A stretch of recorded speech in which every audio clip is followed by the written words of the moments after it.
So it's about what changes we can make and whether we're ready to make some decisions. And I know that's extremely broad, but that's what I would say. And of course, like some kind of introspective process where you're regularly reviewing, okay, what can I do differently if this isn't working out?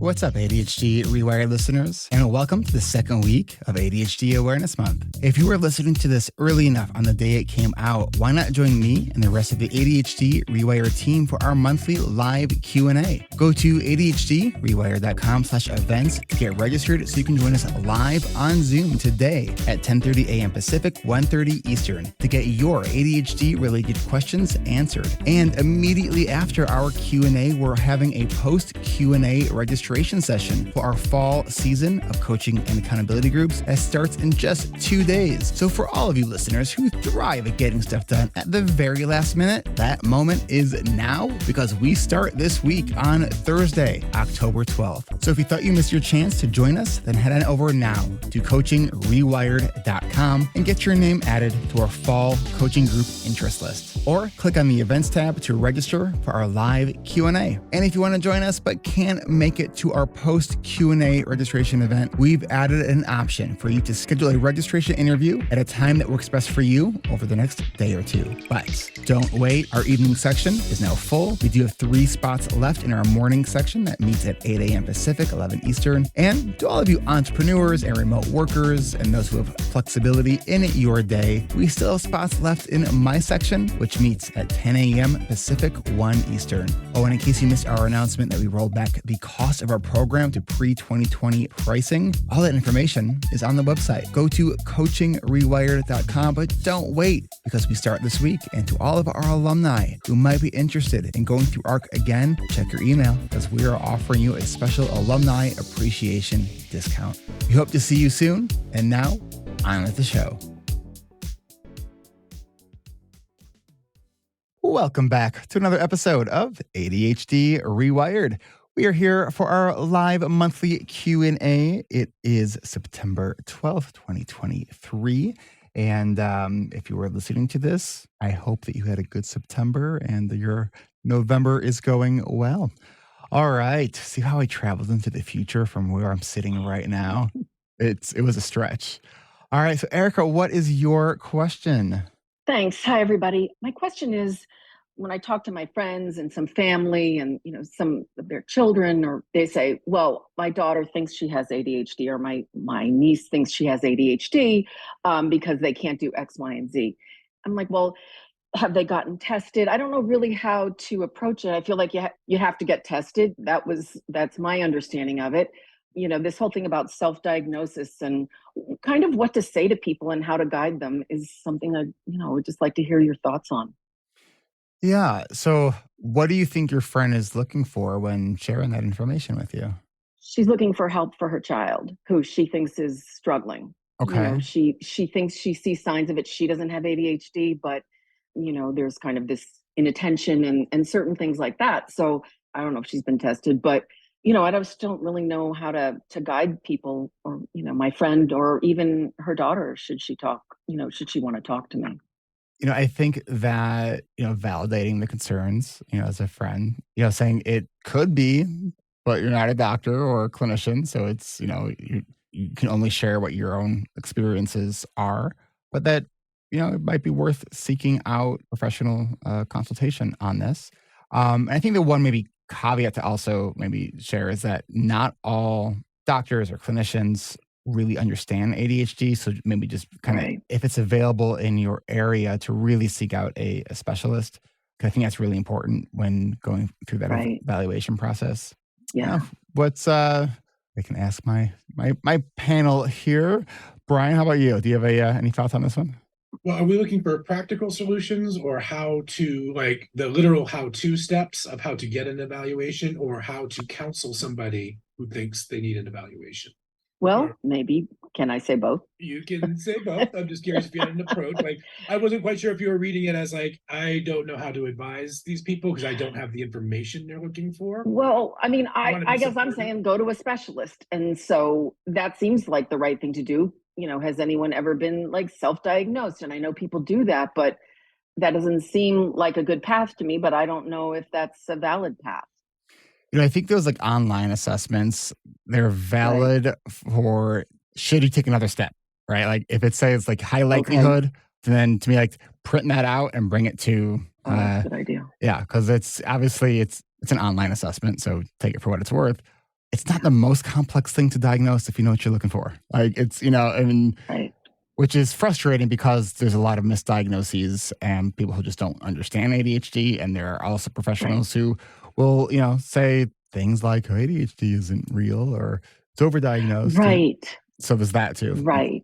Yeah, and to your point, Brian, like the practical thing, if there isn't someone in your area, and your PCP may not be a person who understands it well enough to diagnose it to what you were just saying, Eric, like maybe it's not real, or here, have some drugs. And so that doesn't seem like a great idea. But I guess if you just look up therapist ADHD center or something, it can get expensive, I guess, but you got to get the diagnosis at some point. Yeah, and there was, and I think it was the last time that I had Russell Barkley on the podcast.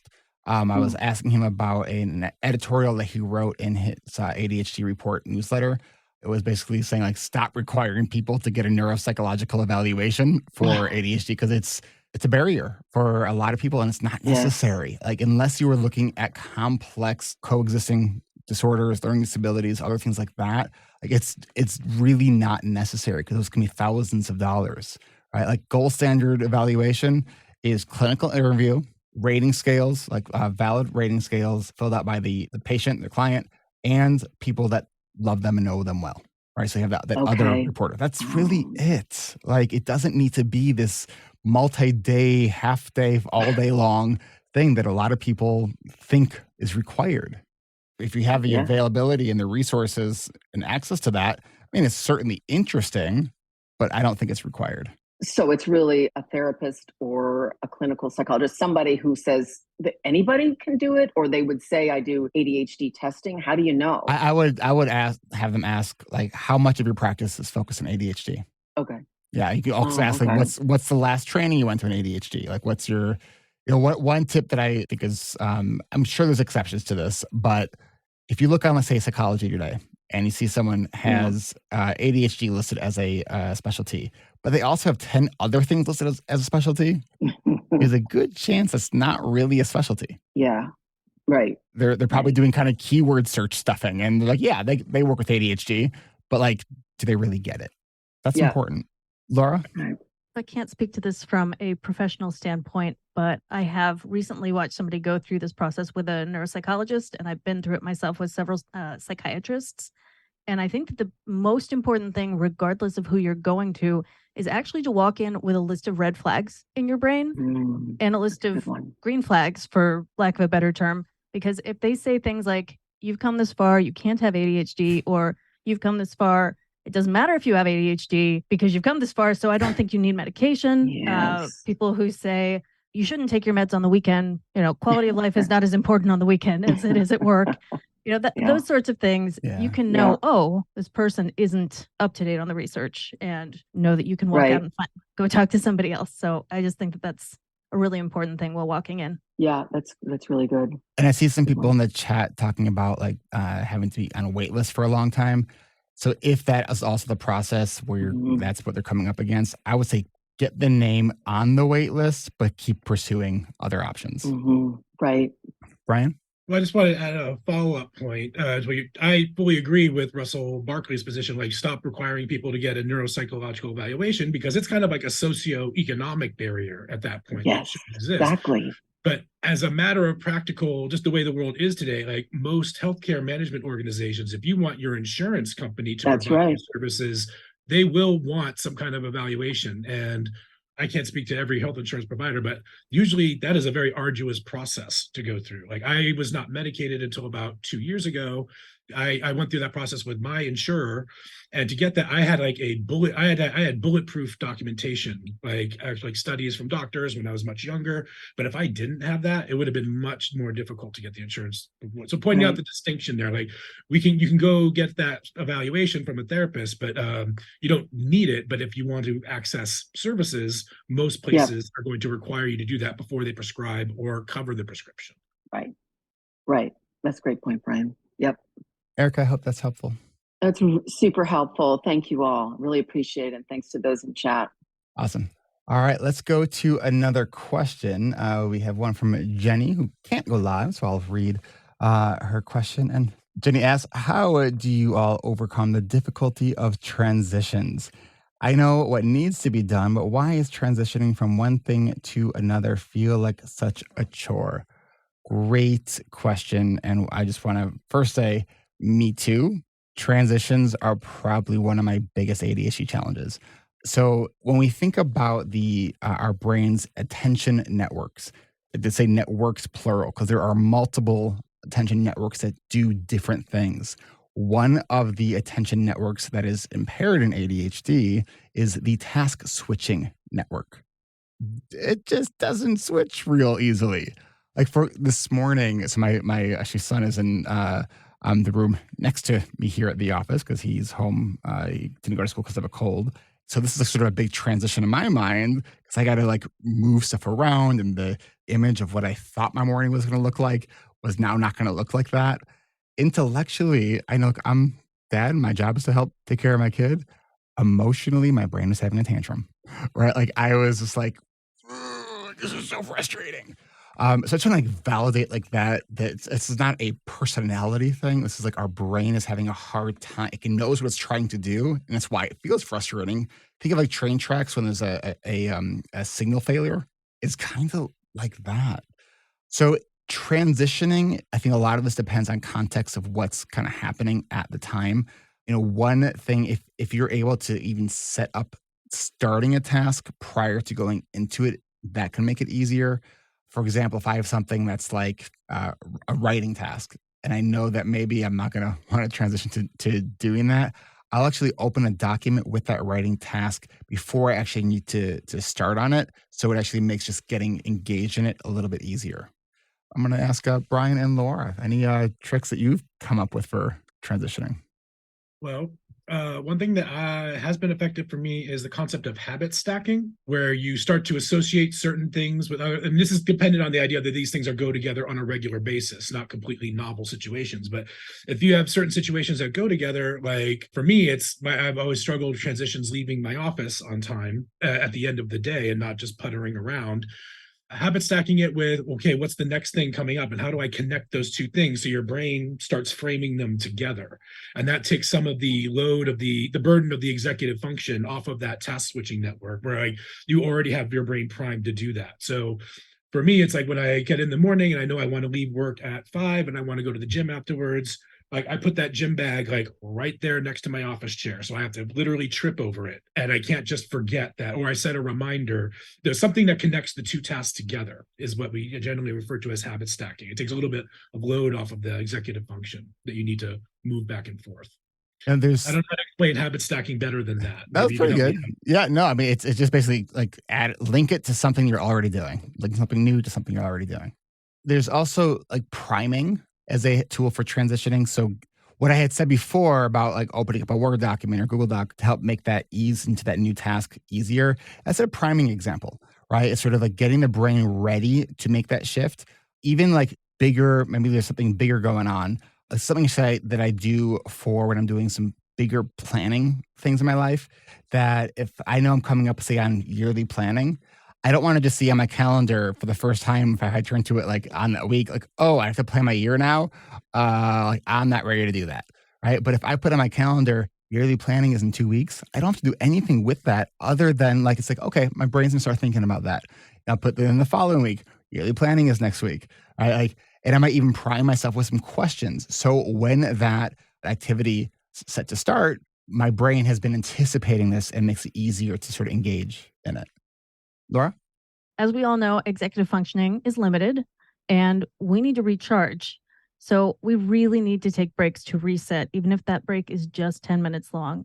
And I bring this up in the context of time blocking because a lot of us see time blocking as something that is immovable. And in fact, that time blocking is something that you made, and you can be flexible and you can scoot things around.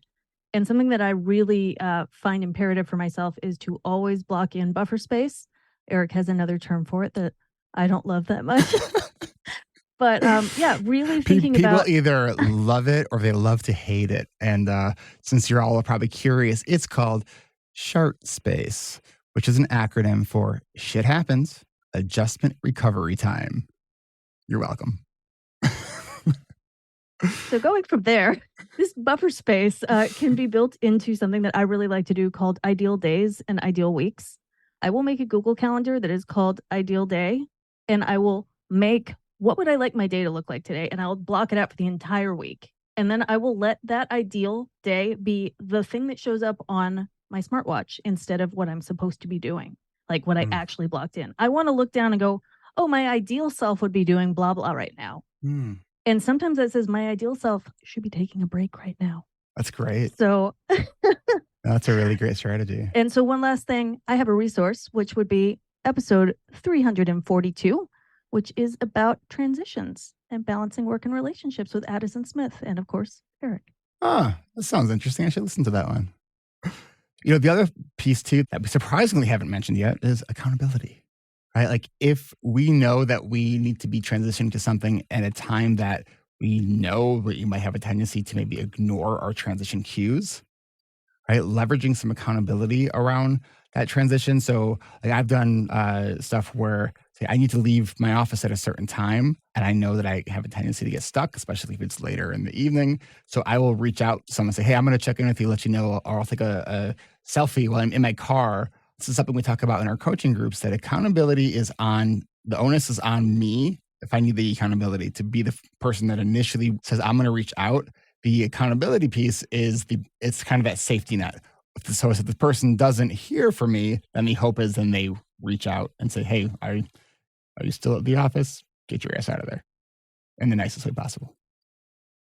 All right. We got another question here, and then we're going to take a break. We got Charles. Hello, Charles.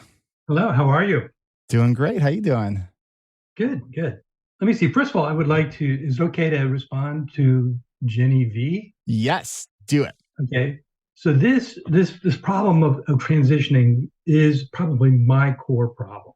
I might know exactly what I need to do and why I need to do it, but what I'm doing instead is so much more appealing. And when I think about, shifting toward this other task, and most of my tasks that I do are tasks I've never done before. So I don't even have a mental framework for what the task is. So wrapping my head around this, shifting from what I really want to be doing, what feels good to me to be doing at the moment, to taking on, creating this whole new mental framework and diving into it is really, really hard. So that's, I'm looking for ways to deal with that. I actually do have a trick that I'm using for about the last 3 days. It seems to be helpful, but I don't want to hijack, this. Well, go thing. ahead and share that trick because we're all curious, and then ask your question. Okay. All right. So first of all, the way I look at this challenge is that almost, and this is for everybody, most of what we do and the behaviors that we engage in are reflexive. They're based on what we've been doing and what is present to, we're exposed to at the moment. It's only when we encounter a problem where we don't know how to flow into the desired behavior that we have to stop ourselves and be rational about what we want to do and make a specific choice, that kind of a thing. And so for me, I look at this challenge is I have like this emotional landscape that drives me in a particular direction.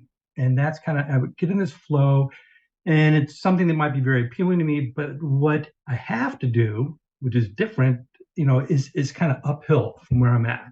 So the challenge, the way I look at it is that we got to shift the emotional landscape so that I flow into the work that I have to do. And this can be done, some of what you're talking about, might contribute to that. For example, working with other people, having other people depending on you, might shift that emotional landscape. Having an externally imposed deadline or something like that might shift that emotional impact or that landscape. So what I've been doing the last 3 days is to come up with a daily reminder that I say to myself, and use kind of the power of language to actually force myself to shift my emotional landscape toward what I want and away from all those temptations and things that get in the way of my goals. And then I also part of this reminder is a list of what it is that is required for me to actually get into the right mindset. So, I've got it right in front of me. It's a page long, so I probably don't want me to read it, but that's what I do. And this might be a little bit of a controversial thing to say, but and I do like the idea, the framework of an emotional landscape.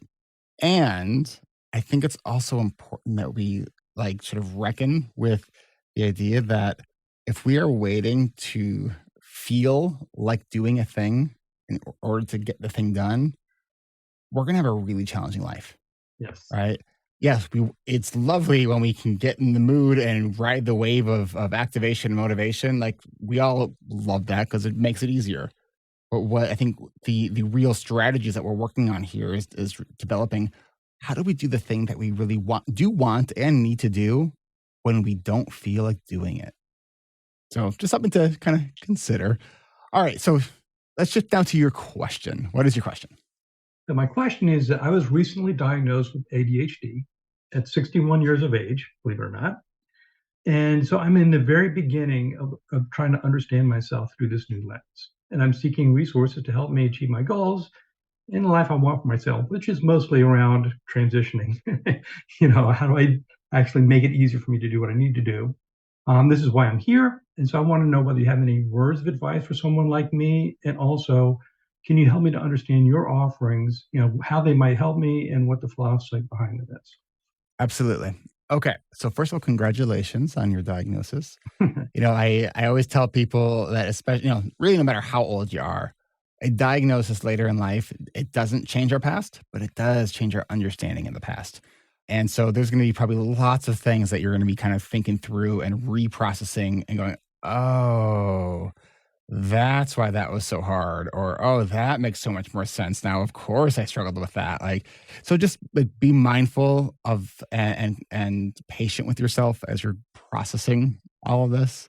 So as far as kind of what's next for you, one of the things we know about what's called the multimodal treatment of ADHD is education around ADHD is one of the most important things, not the most important thing, but one of the most important starting off points, because this is a condition that the more we know and understand it, the more we can develop strategies around it.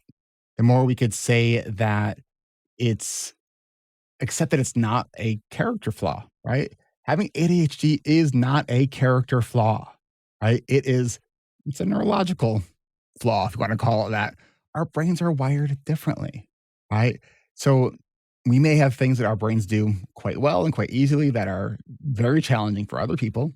And then often the flip is true as well. Like things that are very challenging for us, other people think that's easy. Like, why is that so hard? And that's where a lot of that shame piece comes in, because it's like, I don't know why this is so hard because it feels so impossible, right? So understanding kind of what's happening in the brain, I think, is a really important starting point. So, gathering the resources, reading, listening, however you kind of learn best. So you said you were just diagnosed. Are you working with a doctor and exploring medication? I have been prescribed with Ritalin. Okay. And this is a little bit tricky because I don't actually like the way it makes me feel. Okay. And so my task is he's giving me a very low dosage, but a lot of them, so that I can find out what is the right dosage for me. And because I don't really like it so much, I get like palpitations and stuff like that sometimes. I haven't really. I don't feel like I've gotten there. Okay. So on that point, be patient with the process. So statistics can be powerful. And I want to say that because that's what a medication trial is. It's trial and error. But when we hear trial and error, it sounds not scientific, but it actually is very scientific, the approach that we use for medication trials. So, you try one medication, you try variables of doses, and it sounds like that's what your doctor is doing. So that is good. I would encourage you to take some form of tracking. So you're not going in there, next time you see your doctor and just having the information that you can recall from the last 24 hours, which tends to be how we tend to report to our doctors, Mm-hmm. That recency effect. But experiment with those doses as the doctor suggested. You said you're getting heart palpitations. I'm curious, how long have you been on whatever dose that you've been prescribed, and have you noticed any changes in that at all? Well, let me see. So first of all, I don't know that the palpitations are directly a consequence of the Ritalin. It could also be because I stayed up late last night, and didn't get enough sleep, that kind of a thing. And actually, to be honest with you, I used to drink coffee a lot. Me too. And then this was like 24 years ago, and I started getting palpitations. So I decided, no, I'm going to go to decaf. I did notice kind of a shift in the way I felt and how I approached work, but I didn't recognize why. And then in 2006, I actually stopped even drinking any caffeine. So now I am drinking some coffee now. I am drinking because, Ritalin, if I can take Ritalin, I can drink a cup of coffee, right? So I'm just now starting to reintroduce stimulants to my life. And actually, sometimes it does really help me get in the zone and in the flow. So I can see how it helps me. But again, it's such an unfamiliar feeling to me. It's just not, I'm not drawn to it at all. Are you taking it kind of intermittently? I'm trying to take it every day. Okay. Because that is one of the things with any of the side effects, they tend to be exacerbated when not used on a regular basis. Yeah, that makes sense. Yeah. And be mindful that track what the positive benefits you're finding to the medication is, track the symptoms that you're not liking, right? And talk to your doctor about both of those. Because there are lots of ADHD meds out there. And we don't know why certain people respond differently to different ones. But it is worth the trial and error process, even though it's a bit of a pain, but it is worth doing it because when you get it right, and a lot of people who, when they get it right, will describe this feeling of, oh, is this what normal feels like? And that's kind of what we're going for, I think, when we're looking at medicating ADHD. Laura? I wanted to go ahead and address the second part of Charles' question, which was about resources. And as we know, there are kind of two prongs of resources. There's the less expensive and there's the more expensive prongs. So I want to speak to the less expensive prongs. I've been looking at this a lot due to my dad recently being diagnosed at 75. I wanted to just say he's not medicated and he is a coffee fiend. He nurses coffee all day long. That's his form of medication. So there has been a lot less information historically on older people with ADHD. But the exciting thing is that information seems to be expanding right now. And so you can find resources through CHAD. Dr. Ned Hallowell is a major resource in terms of being a proponent for at least talking about ADHD in older adults. The NIH is now talking about it. And also we're starting to get a little more mainstream. AARP actually did a piece on ADHD in seniors recently, which I think is super cool.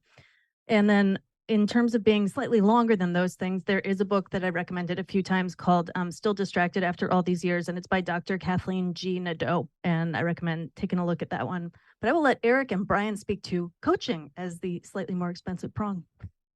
So let's call it the bigger investment. So because it is an investment into our lives, right? So it's not just about throwing resources at a problem and seeing what sticks. With our coaching groups, and they are intensive, so it is a both investment of time and resources. Part of what we look at is, it's based off of a lot of evidence-based treatment approaches. This isn't therapy, this is coaching. We are looking at how do we, one, understand time, our intentions, our calendar. How do we really learn to do those kinds of things for the productivity stuff? But it's almost secondary to the stuff about acceptance of self and understanding the relationship that we have with our ADHD and looking at what are the things that are getting in the way of living our most intentional life that we get excited about. So we meet 3 times a week for 10 weeks. Our groups usually have up to 12 people in them. You get paired with typically a 4-person, 3 to 4 people in an accountability team. And it's intense. And we've been doing it for almost 10 years now. So it's, I know that it seems like since COVID, there's been a bunch of new players to the sort of the group coaching game. And that's great because there's definitely no shortage of the people who are looking for help and support. We've been doing it for a while. And I think that the results that we see with our program are pretty awesome. And we also know that one of my guarantees in the program is that at the end of the 10 weeks, you'll still have ADHD. So we have an alumni community, and we're actually for this this upcoming season, we're actually including 6 months in the alumni community for people who register. Brian, want to add anything to that? You did an amazing job of describing the coaching program. I just want to circle back to where we started with the multi-pronged approach to ADHD management. And this is the coaching brings in the more holistic part of it, dealing with that discrepancy between how, we've lived our whole lives with Western, well, not even Western, just popular culture, ascribing our differences as ADHD people as character deficits. And I address that very heavily in my coaching. I take it very seriously. Like, we've been getting that messaging our whole lives, and it has been internalized. And the power of group coaching is that we can really open up about it. We can really address it and really learn how to reframe the rest of our lives by reframing our understanding of ourselves and how we've been affected by it. So I just can't, you can't really underestimate how important that internal reframing is. We also teach a lot of practical skills, and we coach around those, but the reframing of reimagining ourselves as ADHD people as being as equally as worthy as everybody else, and having a community around that can't be underestimated. So I hope that is helpful for you. And we do have a registration event coming up this week. One follow-up question is, are any of these, the coaching sessions or anything like that, reimbursable through insurance? Typically not. I have heard of some people doing that and getting reimbursed, but I do want to say that, I'm not going to say that go ahead and do that because it's coaching and not therapy. So I don't know of what insurance plans or policies allow for the reimbursement of coaching. There may be some out there. I'm just not versed in that. Okay. Laura? Just wanted to mention on that front, we have had many people be successful in getting their employers to compensate for this program. So that is something to consider, talk to your manager if that is a possibility. Yeah, I work alone, so I'm my manager. So ask your boss. Yeah. All right. So I'm looking at the time. We have not yet taken a break. We were talking earlier about how transitions are hard. So here's a transition. We will be right back. Support for ADHD reWired comes from ARC. ARC is ADHD rewired coaching. Learn more at coachingrewired.com. Our 34th season of coaching and accountability groups starts this week on Thursday, October 12th. That's right. We are beginning our fall season of coaching groups in just 2 days, if you're listening to this on the day it came out. And if you hear this early enough on Tuesday, October 10th, then join us after our live Q&A for our last registration event. And if you missed it, my team and I, we've opened up our calendars to meet with you on Wednesday. Just head on over to the website. Everything will be explained there. The website again is at coachingrewired.com. Add your name to our fall interest list so you can get your invitation to start the pre-registration process. If you're ready to make this investment in yourself, to go from time blind to time wise, to align your calendar with your priorities while nurturing healthy boundaries, improve your self-talk, I think it's time to give yourself permission to dream big and take action on the goals that matter most to you, then this is the group that you've been looking for. I decided to join the group because I was really lost. I really felt like I was drowning in life.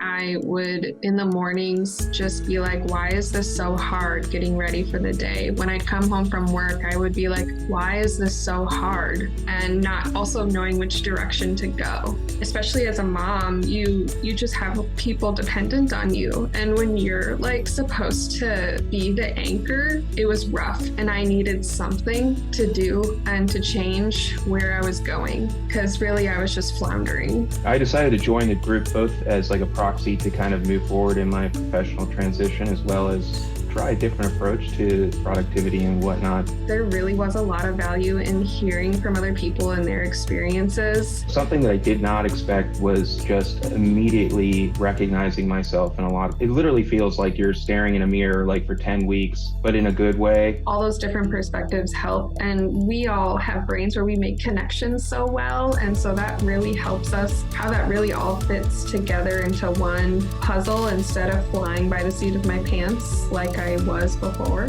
I am most proud of being able to undertake this journey with everyone else and feeling like I was able to provide some contribution to each other's growth. When I think of success, I now know that it's in literally any little thing, and it's not simply just related to this like big grand thing at the end of a journey. We're all here learning to support our future selves. That like still comes to the top of my mind like day to day. If there's one thing we can promise at the end of the 10 weeks, it's that you'll all still have ADHD. But that doesn't mean the support stops there. With over 1,000 adults having gone through our award-winning coaching program, this community of growth-minded, compassionate people who really do understand you will be there for you. And when you join us this fall, you'll even be able to participate in our 5-week yearly planning workshop that starts at the end of November. So what are you waiting for? Do something different. Group coaching with ADHD rewired. Don't wait any longer. We start our fall season in just 2 days. So head on over now to coachingrewired.com to get your name added to the fall interest list. Again, go to coachingrewired.com. We can't wait to meet you and to start working with you. That's coachingrewired.com. All right, we are back and we have Natalie who is here with a question. So, Natalie, what's your question? Hi. So my question, basically, I'm pretty burnt out at work, and I was given or voluntold to take 2 weeks of rest. So I was wondering, what can I do in these next 2 weeks to improve my burnout and ensure I continue to improve when I return so I don't get burnt out again? So, I think burnout is it's a really important question. It's an important conversation that we are having, because I think that as people with ADHD, we tend to kind of fire on all cylinders until we are on E, and tend to not notice when we're running low on that sort of longer term fuel, which leads to the burnout, until we are like hate everyone and everything and are just like struggling big time. And I've been referencing this book a lot recently, but it's called Burnout. I don't recall the authors because my brain doesn't hold on to names like that. And one of the things they talk about, I think is so valuable, is when it comes to burnout, that it's not about the stressor. So it's not necessarily about work in and of itself. It's about how we are actually managing the stress of the stressor. Basically, what it comes down to is doing physical stuff. It's exercise, it's sex and intimacy, things that are going to get the sort of the body's hormones sort of back in a state that feels healthy. Because it's not just about like decreasing the amount of work. It's about adding things that help us really physically process stress. In evolutionary terms, most of our lives were not spent sitting with our derrieres on a chair, right? So like when we have stress, like historically, we would be physically moving around and very sort of naturally processing that stress through our bodies. Most of our lives aren't like that anymore. So we have to be very intentional about what we are doing. So, I'm a huge proponent, and I know Brian is too, of exercise as a part of ADHD management. Brian goes like across California on his bike to manage his ADHD. He's like triathlon extraordinaire. Is it biathlon or triathlon? I don't do the running part. So. I'm not a runner either. Laura? Okay, so to start with, the full title of that wonderful book about burnout is Burnout, The Secret to Unlocking the Stress Cycle by Emily Nagoski and Amelia Nagoski. They are sisters. One of them is a medical doctor, I believe, or a psychiatrist. I can't remember which. I apologize. The other one landed in the hospital because of burnout and was there for quite a while. I do want to mention this book is a little more geared towards women, but Eric has talked about how much help it was to him, and absolutely anybody can take stuff away from this. And I did want to list, they give just 6 things as ways of closing this stress cycle loop. And those 6 are physical activity, creativity, laughing, crying, physical affection, and deep breathing. That's a lot of stuff right there in just 6 bullet points. Cool. And actually, we're moving on from that. I just want to make one other point and one suggestion that popped up in my mind about what you can do over the next 2 weeks is maybe put something in place like a process of introspection, like a journaling process where you look at your lifestyle with a critical eye now that you're not up to your neck immersed in it, working every day. and contemplate what changes can be made going forward. And we've discussed some somatic approaches like exercise. They got that bullet point of the deep breathing from Laura, which I'm a huge fan of.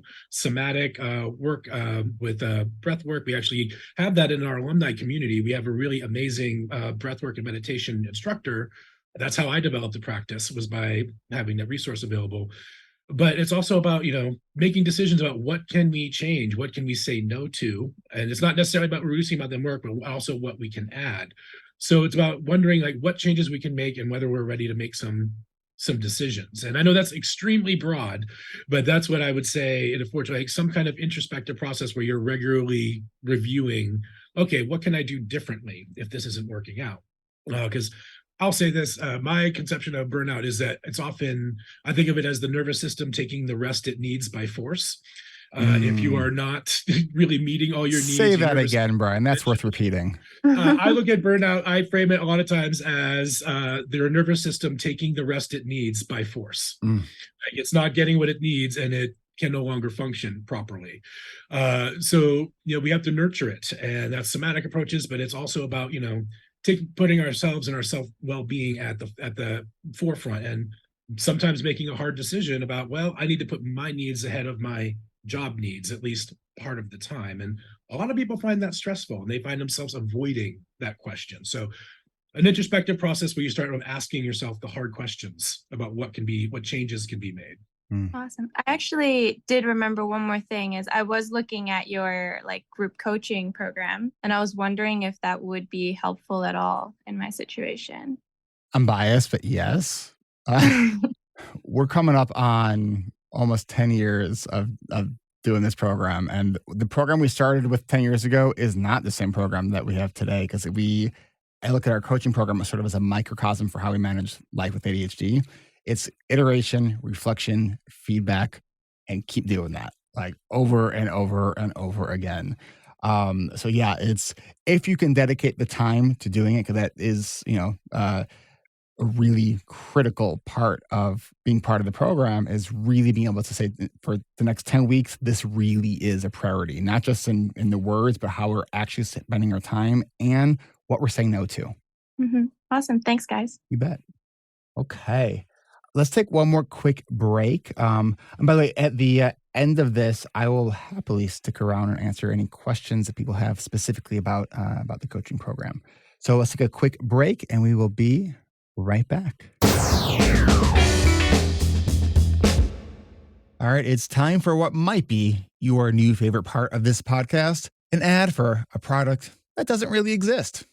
Do you often find yourself searching for that missing sock? Or maybe you've tripped over one too many pairs of underwear on your way to the bathroom? Or are you tired of your partner asking you for the umpteenth time to stop leaving a trail of socks and underwear everywhere you go? We get it. We get it. Life's busy, especially when your brain's running on ADHD turbo speed. So, introducing the Sockinator 3000, the latest and greatest in-home cleaning technology. It's not just a robot vacuum. It's a sock, underwear, and dirty laundry detective. But you might be wondering, how does that work? Using state-of-the-art SockDar technology, the Sockinator 3000 hunts down your stray socks and underwear, scooping them up before you even notice they're missing.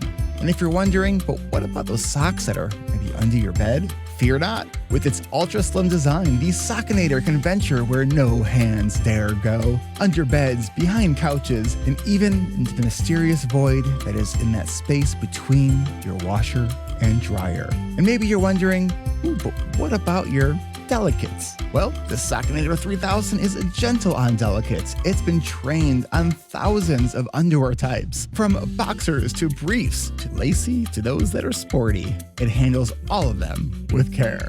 So ADHD reWired listeners, if you'd like to experience the life-changing magic of all of your dirty laundry auto-magically finding its way to the hamper, the Sockinator 3000 is here to save the day. It really is like having a personal assistant for your floor. And maybe one day this dream product will become a reality. Until then, let ADHD reWired help you turn your dreams into reality. Whether it's body doubling in our twice-a-week Clean With Me sessions in our Adult Study Hall membership community, community that you can learn more about at adultstudyhall.com, or developing a routine that works for you when you join our coaching and accountability groups, or talking with other listeners in our free Facebook community, or joining our monthly Patreon coaching call for just $25 a month. All of these things can help you on your journey of getting your ADHD rewired.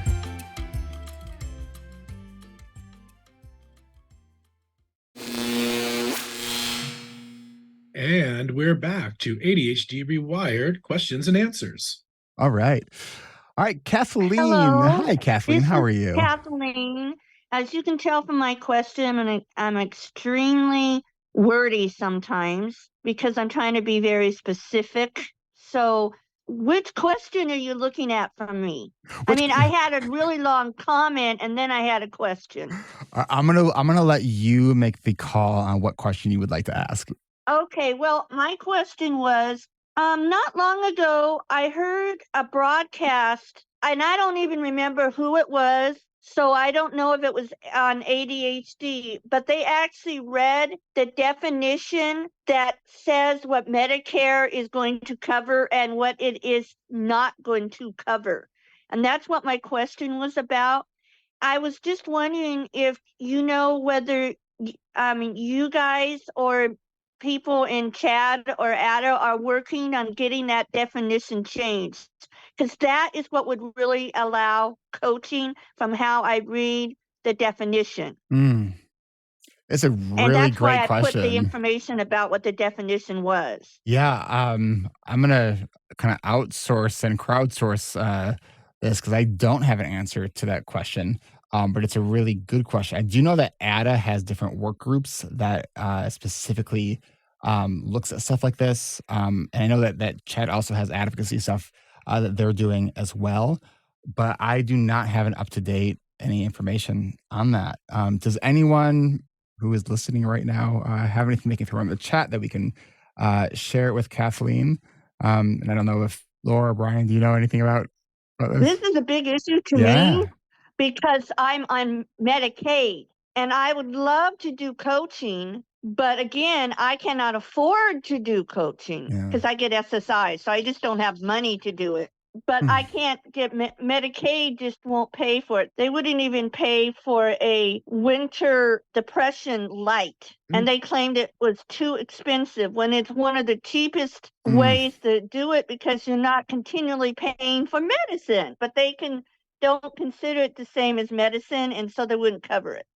I just thought I would bring the subject up because how many of us have actually been able to read the definition? We don't go into the law and read the definition. Yeah. So, all right, let's go to another question here. Lindsay, how are you? Hi, folks. I've had a real good idea that I had this issue when my son was diagnosed at 6. He's now 30 years old, lost his job due to addictive behaviors just recently. I don't feel he's getting the treatment he should, but obviously I can't interfere. But I was hoping to help more or less lead the way in a sense and got my diagnosis. I'm 62 years old and I'm myself and I can't avoid that, but trying to do the right thing. That's what I try to coach him about is when you're facing life and you're facing issues is try and do the quote right thing. You know what it is, but it can be so damn difficult. It's difficult to engage in things you're supposed to.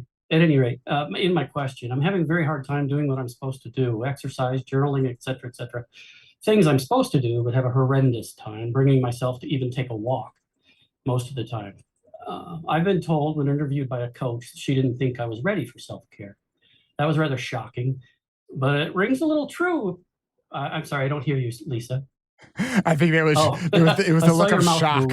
Sorry, I was shocked at the not ready for self-care. Like that doesn't compute in my mind what that even means. Sorry. Did, but she did well. At any rate, that certainly did hit hard. Any ideas for how to do the right thing more often? This bleeds into much of life. I've even expressed to myself many times as I've thought about what I would say to another professional or someone that I feel outright trapped.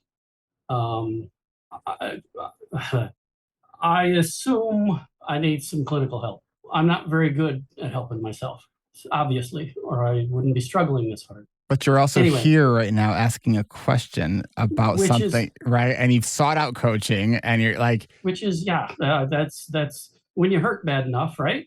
well, yeah. I mean, that's true for most of us. You know, it's like I'm a great meditator when like life is like stressful as all hell. Like I'm an awful meditator when life's going pretty well. And much like Charles, I'm my own motivation, and that's really terrible. I'm trying to revert my career back to where I was 20 years ago, and it's taking some education. And I won't even admit how long it's taken me to get through that process. And I'm not there yet. And I'm very disappointed, as are people around me. And all that does is just heap more shame. Sure. At any rate. So one thing that I think is a helpful thing to remember is that ADHD is a performance disorder, which means we know what to do. That's not the issue. The issue is doing it. Amen. So if it's an issue of sort of that inattention, you know, when our primary sort of symptoms are more in the inattentive thing, making it as close to 0 steps as possible to engage in something is going to make it easier. If it's impulsivity, making it as close to as many steps as possible so you don't engage in the thing you're trying to maybe avoid engaging. So putting barriers or tearing down barriers, right? It sort of all depends on what that functional impairment is around the ADHD.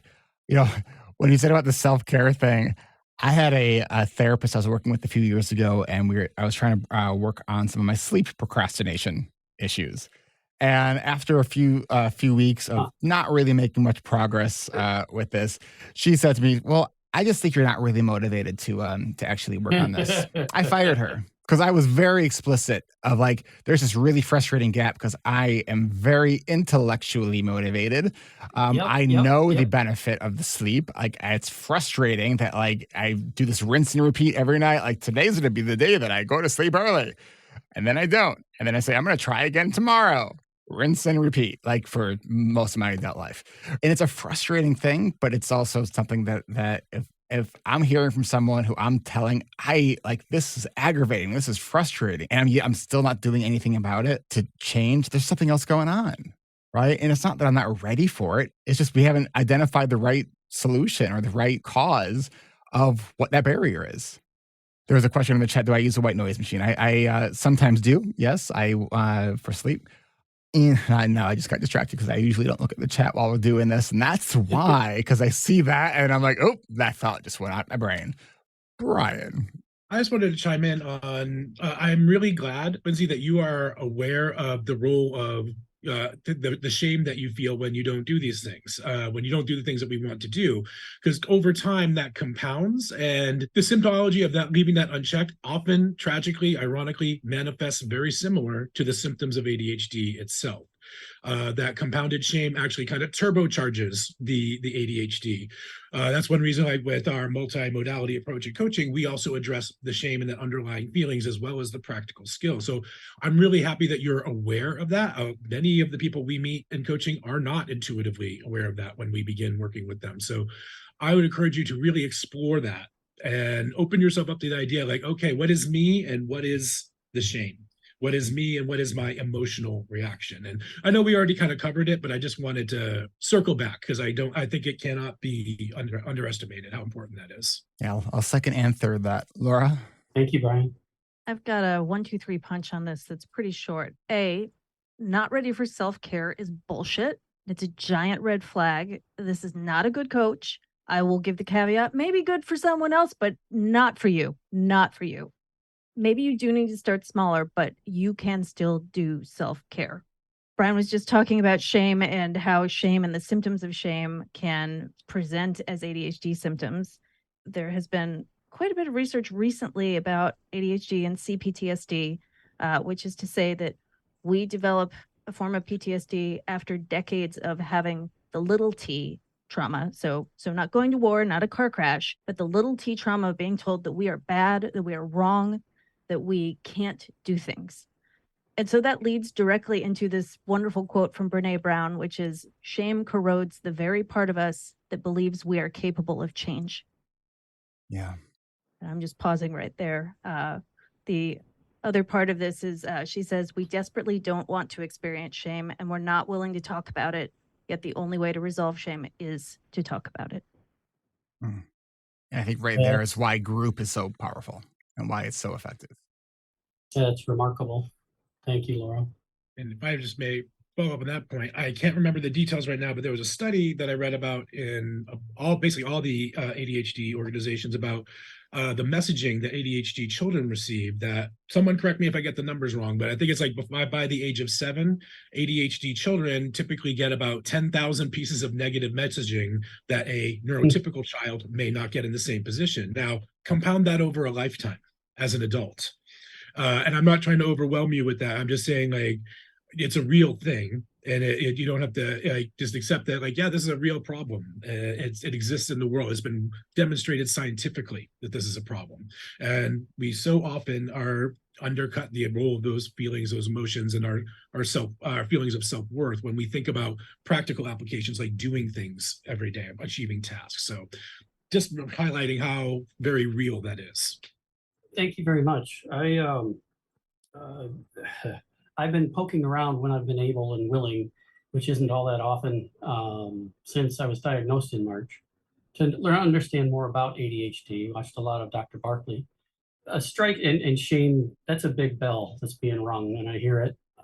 A huge difference between my son and myself, and I've been very professionally successful and socially successful, even though I'm this crippled mess. As I was growing up, I could not be ADHD. There was a lot of penalty for that in a lot of formats, obviously, and including physical. So I learned a lot of ways to cope, and I've been told that I overcame what I am and who I am through my intellect. And I guess that makes a whole lot of sense.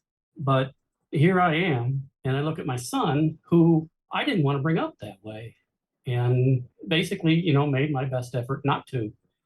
And here he is struggling the way he is, and he's hit 30. I think that's a market difference, and I'm paying my price and he's paying his, and we both need to get more help. I mean, and I thank you all. Of course. And thanks for coming here to ask these questions. And, I think too, when as a parent, especially when we see our kids struggling with similar issues, it's hard for us to sort of separate, like, how do we support, our kid as our child, even for you as an adult child, without sort of projecting our own issues onto that. I regularly have to sort of catch myself in that. I definitely my son has 2 different therapists that he works with, one at school, one privately. Could I help him with these issues? Yes, but I'm also his dad, and that's recognizing that sometimes things need to come from somebody else. Yeah, and even the concept of needing therapy brings its own damn shame. So there you go. Well, I'll tell you, as someone who's been in and out of therapy for their entire life, and has become trained as a therapist by work as a coach. Like, I love therapy because it's so damn helpful. Good therapy is, anyways. All right, let's go to another question. I know we're getting a little bit short on time here. So the basic of this one says, I want to ask about accountability for myself with a loved one. If I struggle to fully understand myself, my spouse is even further behind on understanding. Do you have any suggestions on how to communicate with someone that doesn't understand that the reason why I do something that doesn't make sense to them, and defending my stance? How can I still show accountability and not be so defensive? That would cause an angry conversation from both of us not feeling heard. So my first thought on this is take a handful of the most pressing issues where you're not feeling understood, and just sit down with pen and paper, Google Docs, and so don't try to have to share the stuff in your head in a conversation. Like, plan for the conversation and use your notes. If you come across something that you feel like, oh, yes, that's it, that describes what I'm going through, like, share that piece of content with your partner. Because I think that even just sharing, like, I don't know how to fully explain this to you because I feel like I have this thing in my head and in my life experience that I get that I'm not explaining it well enough to you. Can you assume that what I'm telling you is real? And can you ask me questions so I can better explain this to you? Because I want you to understand what it is that I'm experiencing. Any of you have other ideas? I always worry I'm repeating myself with this one, but I feel like there is a good starting place on these sorts of issues. Number one is reading the book, The ADHD Effect on Marriage by Melissa Orlov. She is a phenomenal speaker. She herself is not neurodivergent, and I like to tell people that right up front. She is, however, incredibly knowledgeable, incredibly empathetic. The secondary piece of this is A, couples counseling, and B, looking at the Gottman method and John Gottman's books that he has written with his wife. They have a love lab, they call it, and they examine how people communicate. And from that, they can judge, I believe they have a 90% accuracy rate of whether or not those couples are going to make it in the long term. So those are both really wonderful resources. Yeah, I think that just focusing on relationship-based communication is huge, and it doesn't like it can be helpful if it's ADHD focused, but it doesn't need to be ADHD focused, right? I mean, that's so kind of taking a look at how do you perform best in a hard conversation. It's maybe having notes is a good strategy for you to have. Maybe setting some parameters if you have a tendency to get flooded. Say, hey, if I get flooded during this conversation, we have a code word where I can just kind of walk out of the room, take a break, and we'll come back to it. So just kind of negotiate the terms of hard conversations before you're in the hard conversation. So I think that can be a really helpful approach. Anything else on that one? Okay. Well, that's great because we're right at about time here.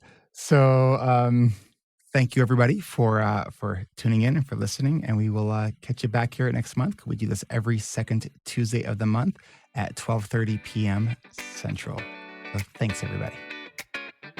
Well, that's it for today. And big thanks to our team for joining us in this recording of last month's live Q&A. And an even bigger thanks to all of the listeners who have joined us live. And remember, if you are listening to this early enough, remember you can join me today and the rest of the ADHD Rewired team every second Tuesday of the month for our monthly live Q&As. Just go to ADHDrewired.com/events to register. That's ADHDrewired.com/events to register. So you can join us live on Zoom every second Tuesday of the month at 10:30 a.m. Pacific, 1:30 p.m. Eastern. And if you want to get show notes and any other resources that we mentioned in today's episode, head on over to ADHDrewired.com and click on the podcast tab at the top of the page. And want to get some bonus content or answers to questions not answered in our regular episodes, then consider becoming a patron, because when you support us on Patreon, you can get ad-free episodes with the ads at the very end of the episode for just $5 a month, and members can also get bonus content there as well. And members who support us at $25 a month can join me every fourth Tuesday of the month for a coaching call. I just want to thank you, all of our patrons, all of our listeners, and everyone who has contributed to this community for helping us run smoothly. Hey, you want to get access to real-time around-the-clock body doubling? Try out our co-working community at adultstudyhall.com. We have weekly facilitated sessions. We have a 24/7 drop-in room and more. It's always open, adultstudyhall.com. It's free to try for the first week and only $19.99 a month after that. Learn more about everything that we are doing at our website at ADHDrewired.com. Thanks for listening, and we'll catch you next week.